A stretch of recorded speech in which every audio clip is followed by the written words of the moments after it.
আমি এইমাত্র একটা পোস্টের মাধ্যমে জানতে পারলাম যে চিন্ময় প্রভুকে গতকাল রাতের আধারে চট্টগ্রামে নিয়ে যাওয়া হয়েছে ঢাকা থেকে, এবং ঢাকা থেকে চট্টগ্রাম নিয়ে যাওয়ার পরে চট্টগ্রামের এক আদালতে তাকে তোলা হয়েছে এবং সেখানে তার জামিন নামঞ্জুর করে জেলে পাঠানো হয়েছে।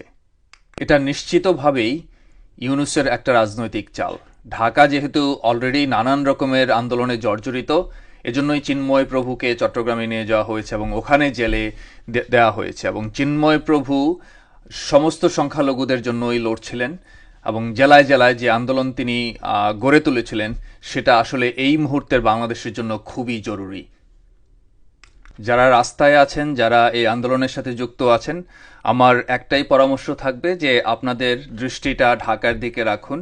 আপনারা যদি রোড মার্চ করতেই হয়, লং মার্চ করতেই হয়, সেটা যমুনার দিকে করুন, চট্টগ্রামে না। সেটাই হচ্ছে ইউনূস চাচ্ছে যে আপনারা যেন চট্টগ্রামে যান। কিন্তু আপনাদেরকে যদি আসলেই সত্যিকারের কোনো পরিবর্তন আনতে হয়, পরিবর্তন করতে হয়, তাহলে সেটা ঢাকাতেই করতে হবে। আপনারা একটা জিনিস খেয়াল রাখবেন যে বিশ্ব মিডিয়া এখন এই বিষয়টা সম্পর্কে জানে এবং সবারই দৃষ্টি আছে বাংলাদেশের উপরে এখন। এবং এই মুহূর্তে সেনাবাহিনী এবং পুলিশ এরাও সতর্কতার মধ্যে থাকবে, কোনো ধরনের কোনো স্টুপিডিটি যেন ওরা না করে।